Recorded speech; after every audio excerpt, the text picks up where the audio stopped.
Magandang araw sa ating lahat. This is Engineer Jom Digia and welcome back to my channel.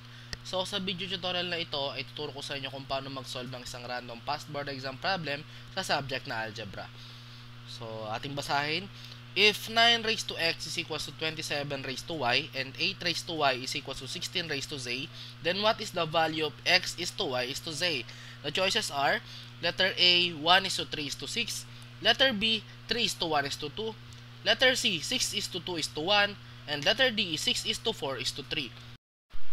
So for our solution, the given are 9 raised to x is equals to 27 raised to y, and yung isa pa na equation which is 8 raised to y is equals to 16 raised to z.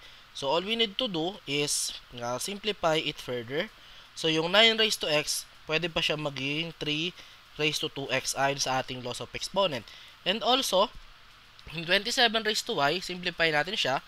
So ang base natin ay 3, and then ang exponent natin ay 3. So 3 times 3 is 9 times 3 is equals to 27. So 3 raised to 3 y. So ganyan yung mangyayari dyan sa ating equation na yan. And then yung sa baba naman, yung 8 raised to y is equals to 16 raised to z is, ang magiging base natin dyan ay 2, and we have the exponent of 2 na magiging 2 times 2 times 2, which is raised to 3. 2 raised to 3 y. So and then yung ating 16 raised to z ay magiging 2 raised to 4, since 2 times 2 is 4, times 2 is 8, times 2 is 16. So, apat na beses mong minultiply yung 2 sa sarili niya. So, 2 raised to 4z.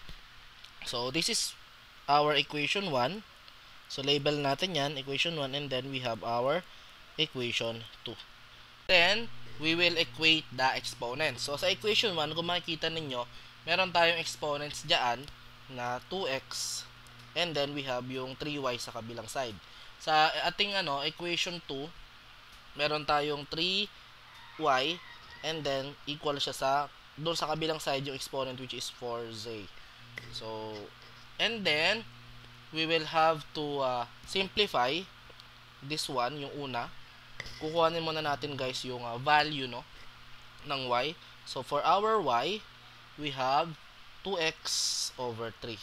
Okay? Meron tayong value ng y natin na 2x over 3. So, ang next natin gagawin, ito rin, simplify din natin to, no?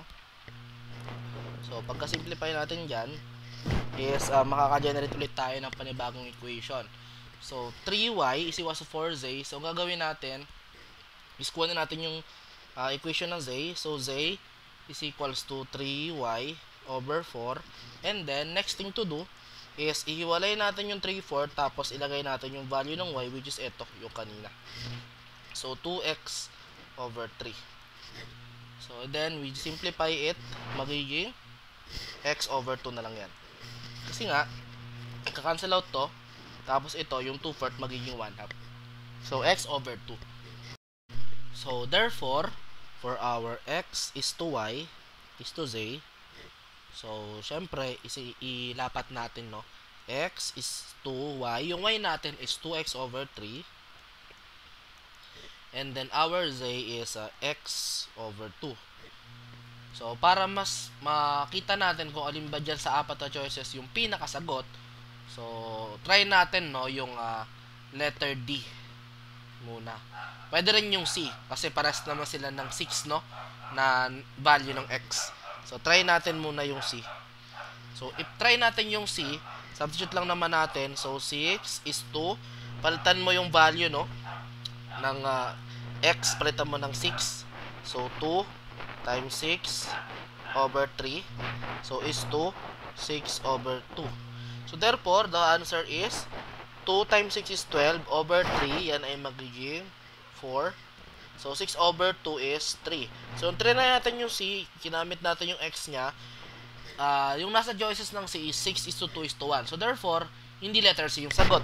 Ang sagot natin na nasa letter D, which is susunod natin guys, yung 6 is to 4 is to 3.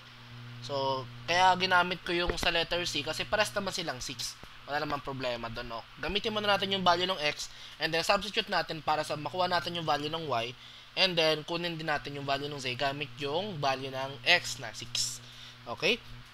So naman nakatulong ang problem na ito sa inyo na sinolve natin upang kayo ay maka-catch up no sa mga lessons ng algebra na maaring makatulong sa inyong upcoming board exam.